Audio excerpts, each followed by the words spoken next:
What is an assistant psychologist? What do they do? And how should they be protected? With my guest, I am answering all of these questions and more for this really brilliant and insightful podcast episode. I hope you find it so useful.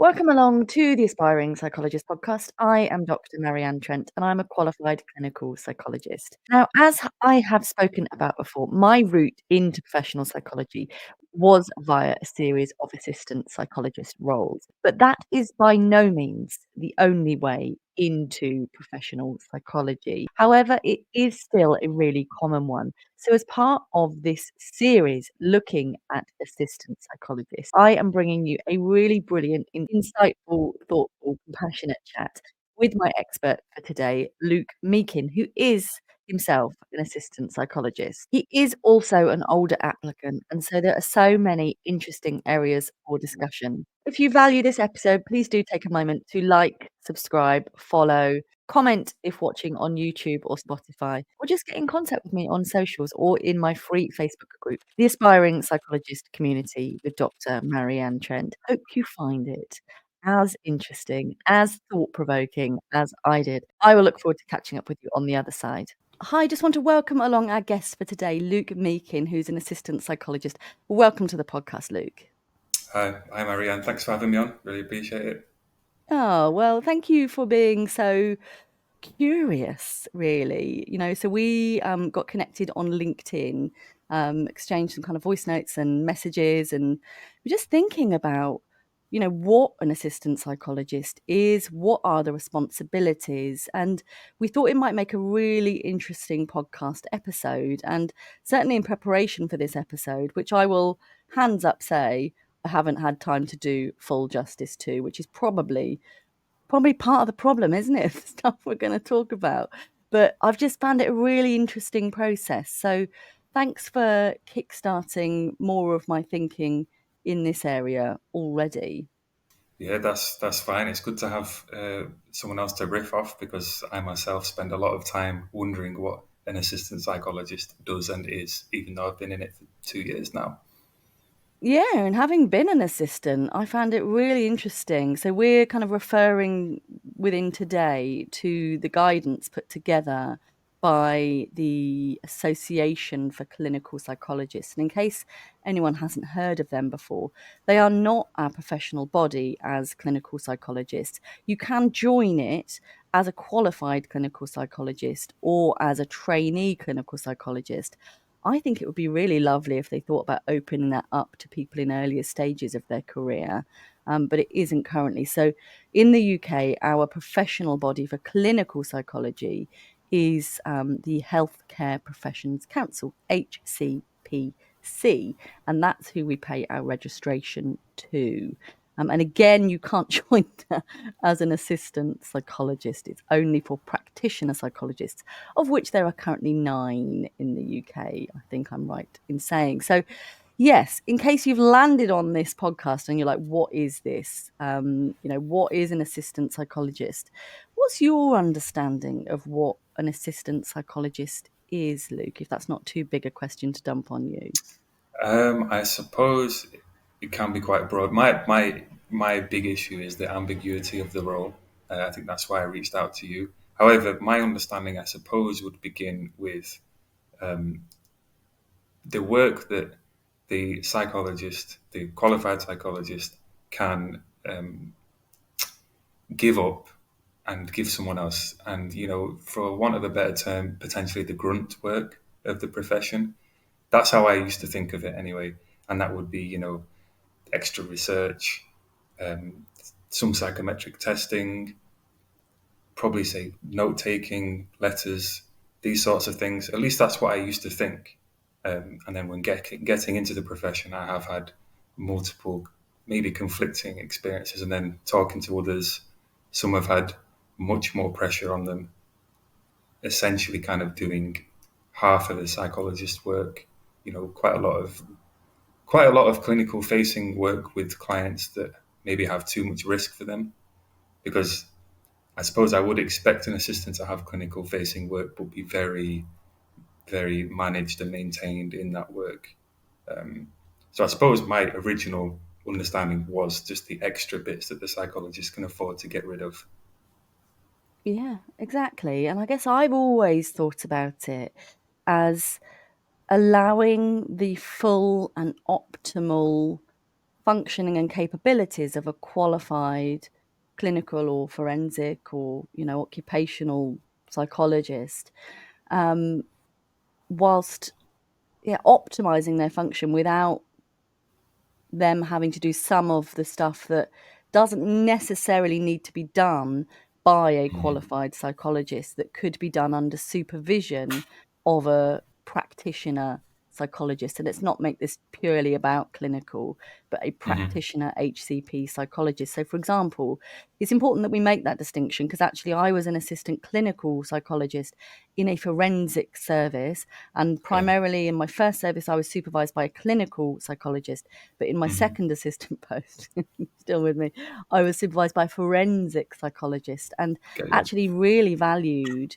the supervision from both of those practitioner psychologists. Mm-hmm. But it was very clear that I was working towards a clinical doctorate route. But Yeah. the supervision should feel valued, it should feel appropriate, it should feel like it allows you to thrive as a junior member of the psychology team. And I know before we hit record, both of us were quite intrigued by the guidance that we read by ACP, that said actually the stuff in between your psychology graduation and your getting on to professional doctorate is not a training role.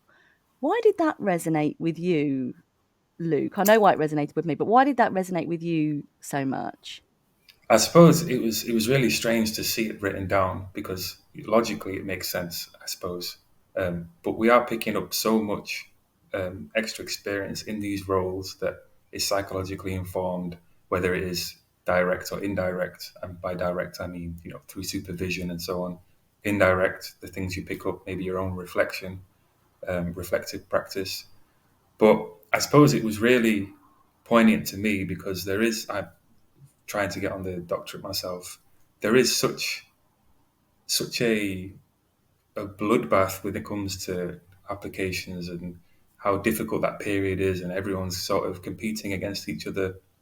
We have these tons and tons of experience between many of us, that on paper, I suppose technically isn't counted, which which seems like it's counterproductive for the profession because psychology is supposed to be able to take a bird's eye view above everything and sort of ask why, what else. And the only way you can keep asking why is if you have professionals that have different experiences, I think. Because everyone should have the fundamental foundational knowledge, which the training would dictate. And then your own experience should be able to take that in different ways and potentially like a creative avenue. So it was it was surprising to see it written down, I suppose, because it seems like a disconnect with the application process. For Yeah. clinical and forensic, I have some friends who are on the forensic route as well, and it seems quite similar in that sense. So, what are we to do with this experience that we're told to be reflexive of and take supervision with? It's quite strange to me, quite conflicting. Yeah, and I hope it didn't feel like a kick in the teeth that kind of said you don't matter. Like I didn't necessarily read it that way, and all the stuff you're doing, it's just pointless. Like it doesn't matter. I almost took it as you don't hold clinical responsibility. You don't even hold that as a trainee. I signed for the first time as a qualified psychologist in my new Band 7 post, and I think there needs to be more done to help you really begin to think about that clinical responsibility. But that's a whole different podcast No, episode. that's But that's a really good point. Yeah, I suppose you are right. It should be used as sort of no, this is the sort of thing I need to be doing. I need to be training. I need to be doing X, Y, Z. I didn't think of it as a kick in the teeth. I okay, kind of good. see it. I kind of see it as once I am qualified, all my experience will be really helpful, and it's already helpful in my life now. But it's Yeah. just strange to see it in that format. But you make a really great point. It should be used more of a shield for us. It should feel so safe. It Yeah. should feel like an opportunity to grow, learn, develop, reflect, be curious, have fun as well. You know, Hmm. you should be having fun within your psychology teams. It should hopefully feel like a safe place where you can be yourself and you can be valued as being yourself. And I have to say that my experience of being an assistant in both of my assistant settings. So I did do a split post across 3 wards when I was in my first assistant post, which was very varied and very diverse. But then my second one was just in one setting with youth offending population. But both times I felt really valued by the teams. And I was invited on, you know, socials and stuff with the teams, both the psychology teams and the ward teams. And it's really nice to feel, you know, I put a post out on my LinkedIn yesterday about the trainee room or the assistant room, and people being introduced at meetings as this is my assistant, this is my trainee. It's actually no, this is Luke, and he works with us and as an assistant psychologist in the team.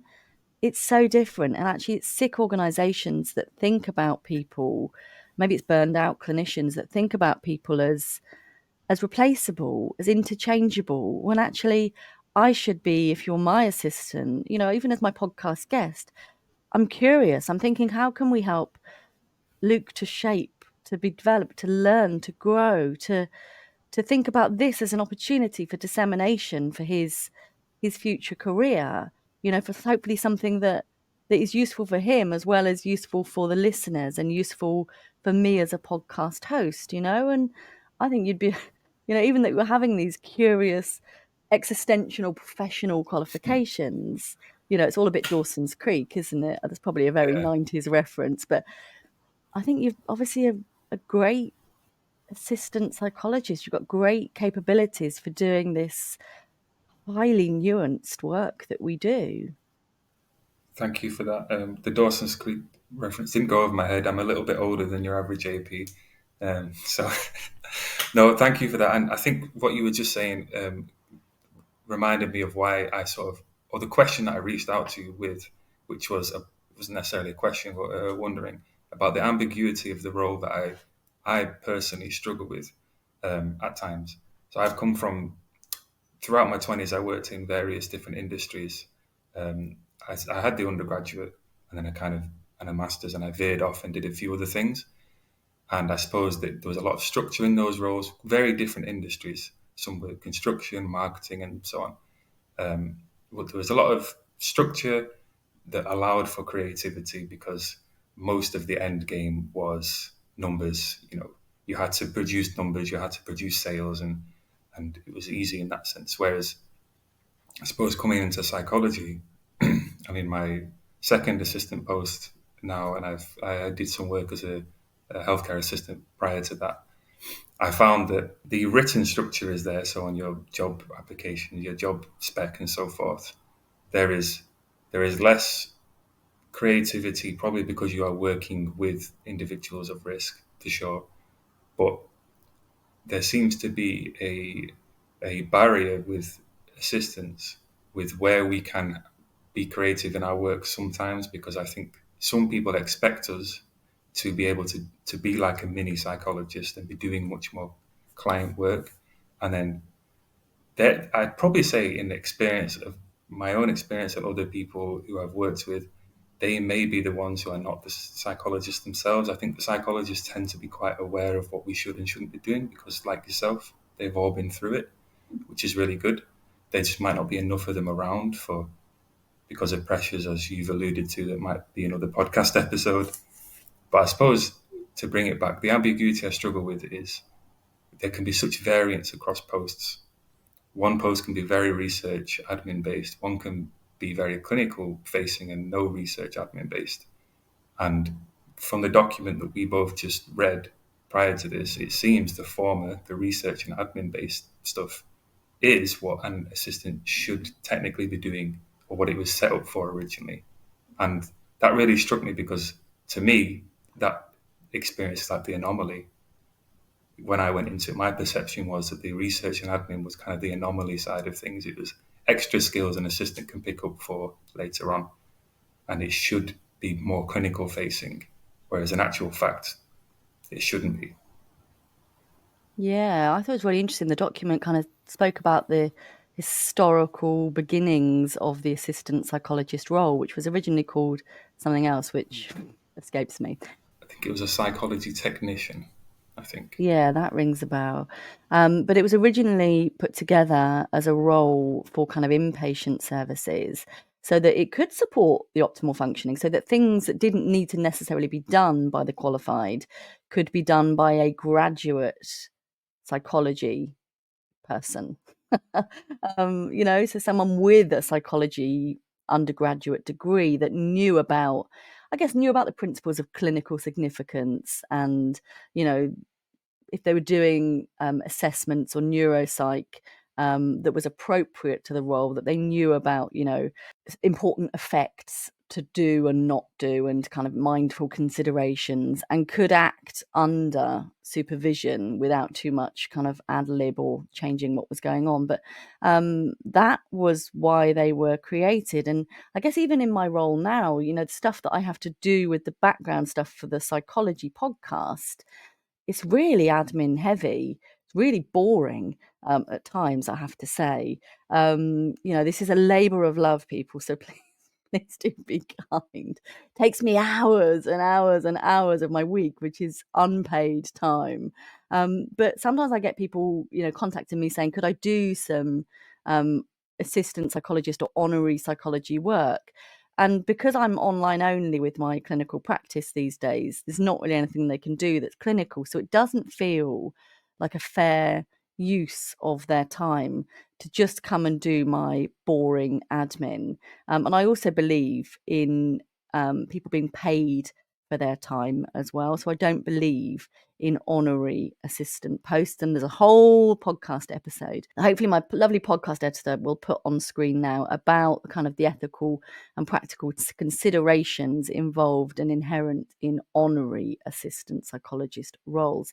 But it's interesting that in the guidance, in the document that we read, really it's recommending that kind of 50% of an assistant psychologist time ought to be admin, but it's ought to be relevant admin that needs to be done by someone with psychology training, psychology education, I should say.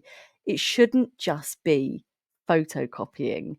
And I know that sometimes I've worked with people who have kind of felt like they've been duped into applying for an admin assistant role at perhaps band 3, band 4, maybe even band 5, that they couldn't fill before, and it's been rebranded as assistant psychologist. Suddenly they've got hundreds of applicants for this role, but when it comes about, it's all admin and no psychology and very little supervision from a practitioner psychologist, and it all just feels like a horrid scam. Yeah, I definitely agree with it sounds like a horrid scam. It feels like a horrid scam to many people, because where are you supposed to be picking up the experience of what a first trainee and then a clinical psychologist would be doing? Because I think it's really important if an AP is lucky enough to be in a service that has a trainee as well, because um, they can sort of gauge the next step on, regardless of whether it's clinical or forensic, they can gauge the next step. Because I've heard of some people having supervision from like very, very senior positions in their team, and there's probably quite a wide disconnect between the assistant and the senior, whether it's responsibility or time away from being an assistant, because it's been 10, 15 years since they've been one. So the scam thing sounds right, and it's wrong that that's what we're dealing with at times. But I must go back to your original point that you made about spending all your time doing research for the podcast. I think, speak for myself and many others, it's very important for the community. So thank you for that time of putting into research. We all benefit from it. Oh, thanks, Luke. That's really kind of you to say. Like, I love this podcast. Like, I love it. Like, I feel get all misty-eyed, but I feel so proud of it. Like, I would have loved to listen to this and to just be open to these experiences when I was an assistant psychologist. So I was so in my first assistant post, it was in a large psychiatric hospital, St Andrew's Hospital, St Andrew's Healthcare, I should say, in Northampton.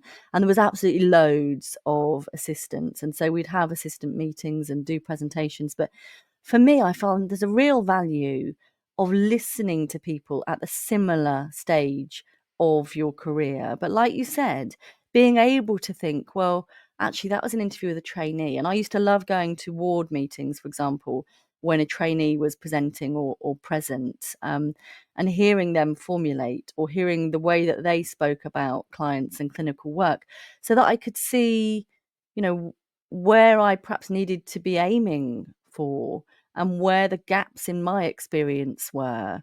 And like you said, if I'm only ever working with 8B or 8C psychologists, I might feel like I'm coming up short all the time. But actually, what we also need to be aware of is that you may be an absolute whiz at neuropsych and psychosis populations. I may never have done any of that.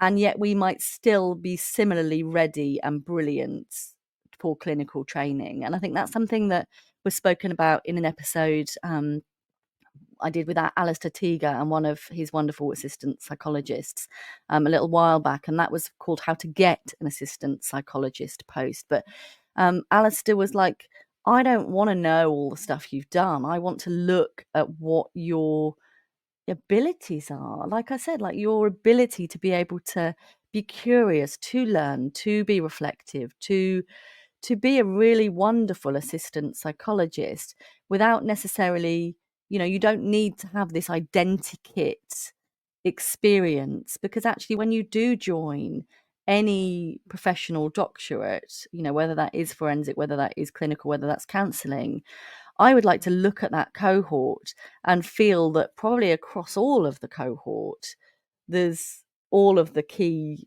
bits have been met, but that no one person has all of that already at the beginning of training. Otherwise, they wouldn't be needing training, would they? That you kind of complement each other. And so myself and one of my peers were the only people that had any forensic experience. So if there was issues around risk and forensic, we'd be a natural first checking point. But people who, we had a qualified teacher on our cohort. So issues around, around education and the school setting, naturally, he was someone that we would kind of draw on, and people that were parents on the cohort, and people that had worked in in services for people with intellectual disabilities. This is the beauty of a cohort, and seeing each other not as competition, which I know is really, really tricky when you are striving for places. But I used to go to those assistant meetings, and to begin with, I was like, well, I'm never going to get on training because, Vicky, I'm going to name her, Vicky, who is on LinkedIn, who's amazing. She's got a book as well about happiness and kind of psychology and positive psychology. Dr. Vicky Barnes, I hope it's okay to name you, Vicky. I remember watching watching her present on kind of DBT stuff, and I was like, well, that's it. I'm never going to get to be a trainee, because Vicky and other people like Vicky are much better than me, and they are going to get all the places, and I'm not good enough, But actually, we ended up getting onto training exactly the same year, different universities, but then we applied to different universities, and it's really thinking about the people that you're working with as people. So the way I'd moved, by the time we both got on training, moved to really celebrate others and to try and champion other assistants and other people kind of in upcoming. This is still what I do now, rather than necessarily being threatened. What do we get when we build other people up rather than be threatened by them? And actually, jealousy is a really important concept in itself, because jealousy is often seeing someone who's got what you want, and rather than saying, oh my God, amazing, well done, we can be wanting to tear people down, but that's our jealousy, which is a very complicated emotion. But I think it does come up in psychology. Yeah, I think you make a great point, that we shouldn't be trying to tear each other down because, as you earlier said, no one has all the skills and the experience. And we'd hope that, again, everyone starts at some sort of baseline foundational skill that they're allowed to practice in the future for safety reasons and risk, and um, just keeping everything sort of the same across the board, but then celebrating the backgrounds, the different experiences, whether that is particular posts you've worked in, like you mentioned, the forensic work would really help you with risk, um, and probably also um, being less risk averse as well, because you, in certain environments, you've seen the worst of it, the most risky. So we can probably try this, we can try that. Whereas someone without that background may think that the risk they're dealing with is the maximum.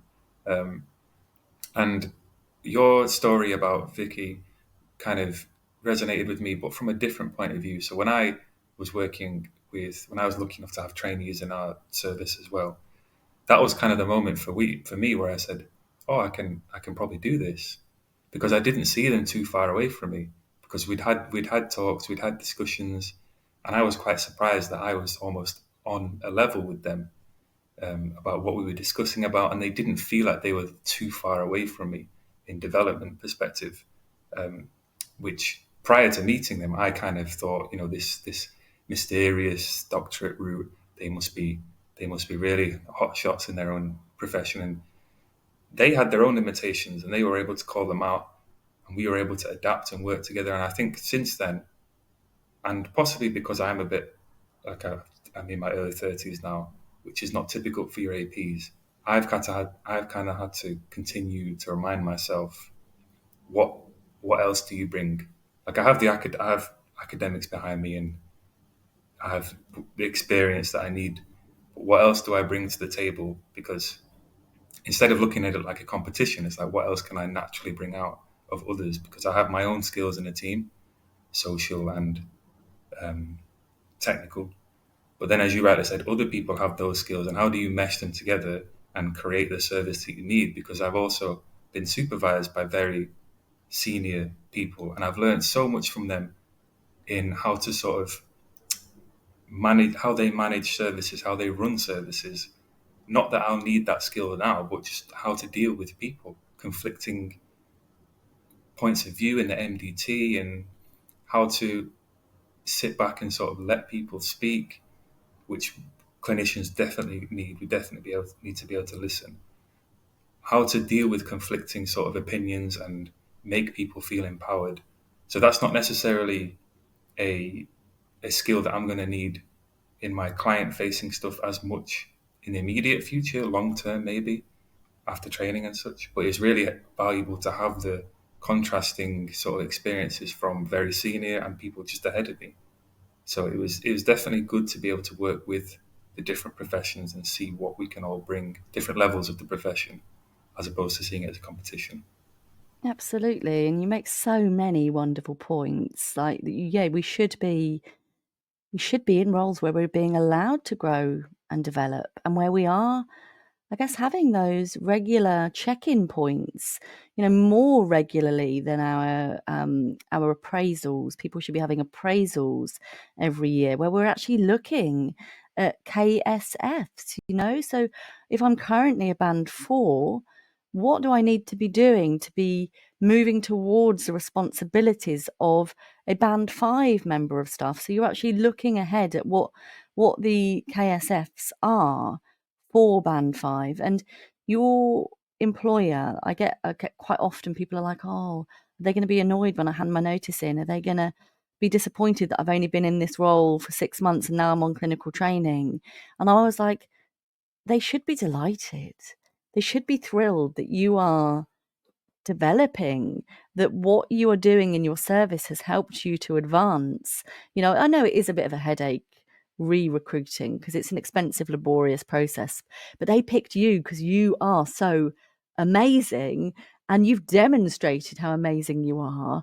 because you're now moving on to the next stage of your career. So I really hope people are met with celebration rather than dismay when they share their happy news. But you also made a really valid point about me and my forensic roles.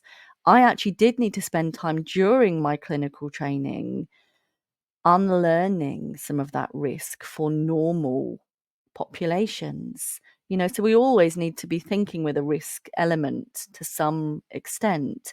But the level of risk that I was used to working with, which is where someone might stab you in the eye with a pen at any point, or that you might open a bedroom door and even an older adult would be crouched in the corner of the room ready to pounce.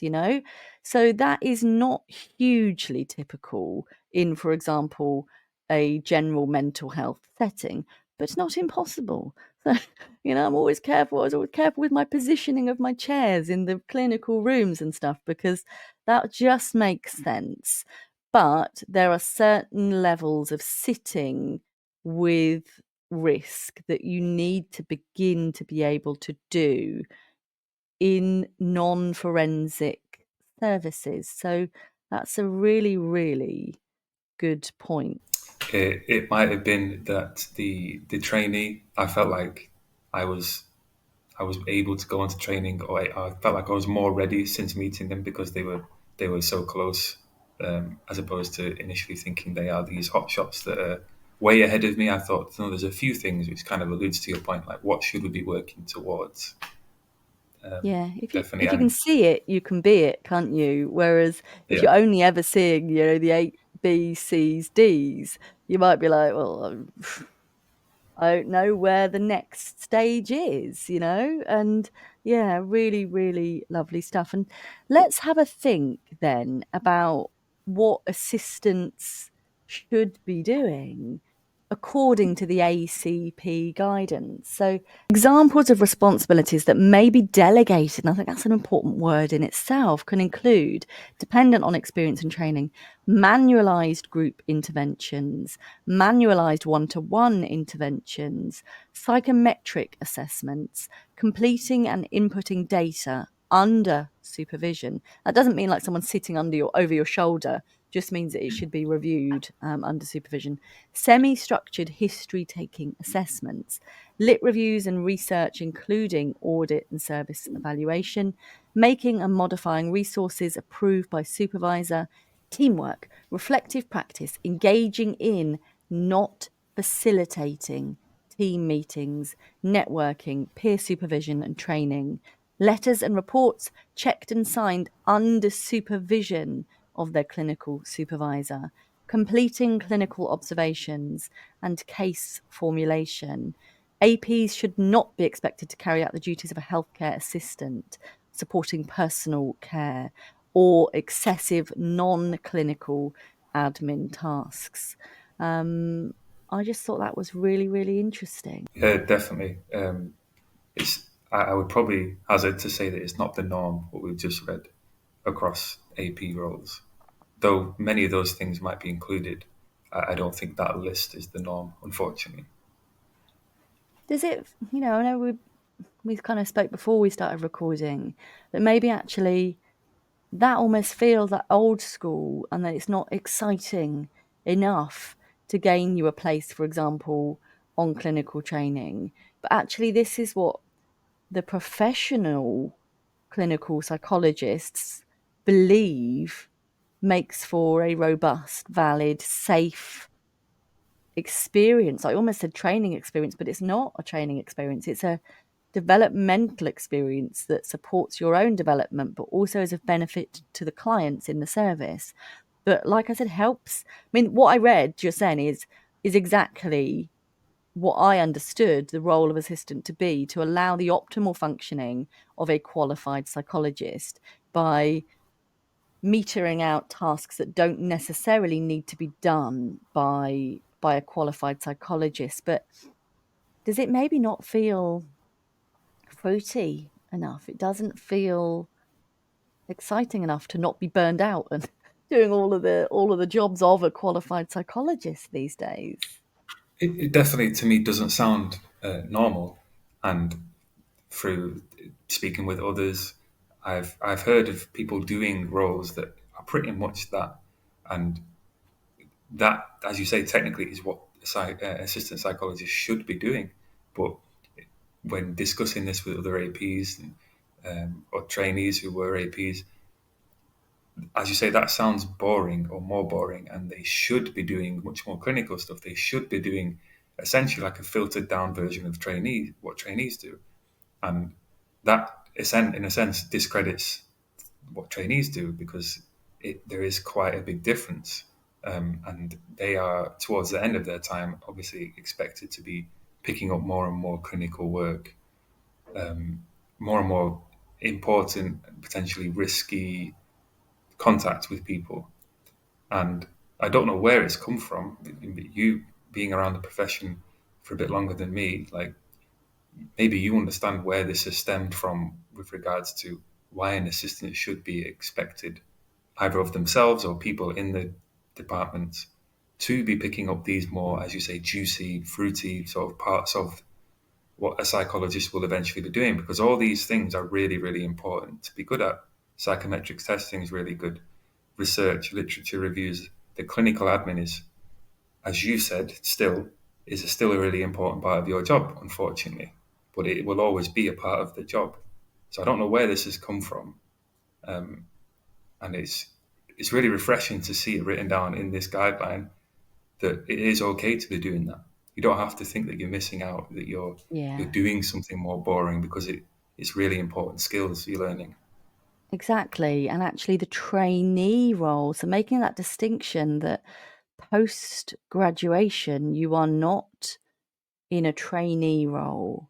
This is where it's really relevant because actually when you become a trainee psychologist, you are then needing to learn all of the skills and all the capabilities to work within the KSFs of a qualified practitioner, psychologist. And the same is not true. You know, we are supporting the function as assistant psychologists. Even placement students, they are below the level of expectation because they haven't yet got their psychology graduation. They haven't got that qualification. Whereas I think often placement students are just used as assistant psychologists, and honorary assistant psychologists are used as assistant psychologists as well. And it's not ethical, it's not right. And I've remembered my other point was that, you being a slightly older applicant, it's lovely to see in the profession, also lovely to see someone who identifies as male, because I know predominantly it is still a very female heavy profession. So lovely to see that on both of those. But it's not very affordable to be an assistant psychologist, and actually that affects the diversity as well. So when I was an assistant, I was getting paid £13,000 a year. It's not a lot of money. Not a lot of money. I know it's better now. Band 4 and Band 5 is better now, but still the cost of living has increased. And so in order to be, it's not my place to ask about your family and your situation, but in order to be in your 30s and an assistant, that's harder. There's probably people that you went to school with who are on double, maybe triple the salary that you're on. And that's really hard. Yeah, I there are definitely people who are on double and triple. I myself have been on double the salary before a few years ago in a separate industry, and would be on considerably more money now if I'd have stayed there. But the money isn't everything, but it is definitely important, and it is getting to the point where the pressure is mounting for how long can I keep doing this, because of the financial side effect that myself and many others, even in a worse position than myself, will be feeling, because you do feel like you give so much, because you are trying to progress skill wise for the personal development to get onto that training, but also trying to progress so that you can help the service users at the end of the day and your team, and grow in that sense of a useful employee, a useful team member, and so on and so forth. But I think for the work that we do, and it's the same across pretty much all of the public sector, we we probably are not we're probably not financially rewarded as well as we could be or should be. And I'm not talking a huge jump because, granted, we're not qualified, and there should be a big difference between the two, or trainees and so on. But it definitely is a pressure. So thanks for pointing that out. And for myself and others in worse positions, I think we just have to try and remember why we are doing it. Hopefully, one day we will qualify and we will be able to sort of work with others and maybe make these changes in services Yeah, on a higher level. absolutely. But I think you're very much ready for the Band 6 training role. I would be incredibly surprised if you don't have interviews in this next year, because I think you are, I'm what I would be looking for. If I was on a panel, I'm seeing within you. So I'm wishing you the very best if you do choose to apply next year. Um, I have to say, once I was a trainee, I was actually slightly better off financially than I was as a qualified member of staff, because I then lost all of my, there was no jobs and I had to travel basically an hour each way for work, but that was on my own expense. So I wasn't getting any mileage for my home to base. And then I had to start paying council tax as well. So I I was worse off as a band 7 than I was as a band 6. So, it's not always the holy grail that you're like, "Oh, I'm on to the big money now." Um, yes, but I would hope that I went from band 4 to band 6 when I went from assistant to training, and I loved it. When I first looked at my payslip for what was like basically a month and a half, oh, I felt like a millionaire.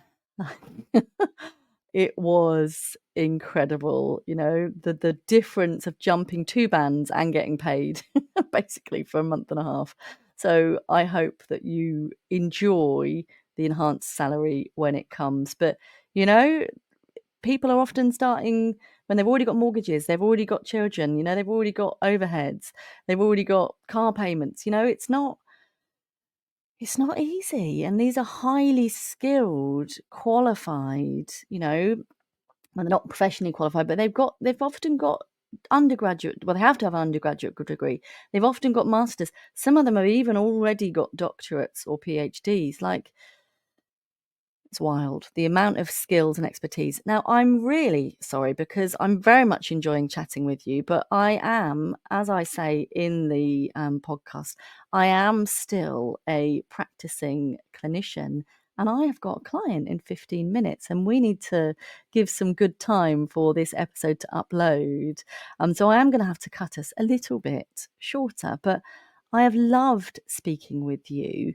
I'm excited for good things to come your way. Have you got any advice for reducing burnout in this profession of ours? Yeah, it's probably quite cliche, but personally, to me, it's exercise of some form or another. That's the top for me. It doesn't have to be intense. It can be just walking through nature and so on and so forth, especially in this beautiful weather.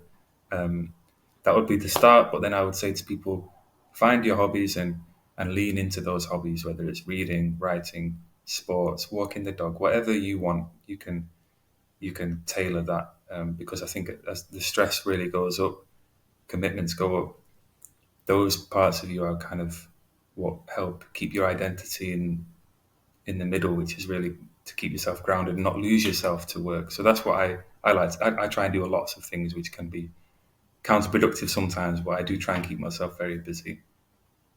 Good. Well done. Well done to you. And we haven't really had time to do justice to so much of this stuff. And I wanted to kind of mention the workload of PWPs, which is sometimes like 60, 70, 80% face-to-face time. And it's like, Mm. whoa, whoa, whoa, whoa. But sometimes assistants are doing similar stuff, but that is probably a conversation for another day. Thank you so much for your time, Luke. Thank you for having me on. I appreciate it, and I'll be keeping up to date. And I don't know, maybe in the future we can have another chat. That would be wonderful. Wishing you well. Thank you. Thanks, Marianne. Thank you. What an amazing chat with Luke. How lucky are we to have had him join us for this episode? I am hopeful for good things to come for Luke. After this episode was in the can, I contacted Luke to say that I'd seen some BPA evidence had been released, assistant psychologists, and that maybe it would be a good idea for us to read it and to come up with a part 2 of this episode. And so that is what is coming. This is now going to be an assistant psychologist season, and you can catch the next episode, which will be coming along next week.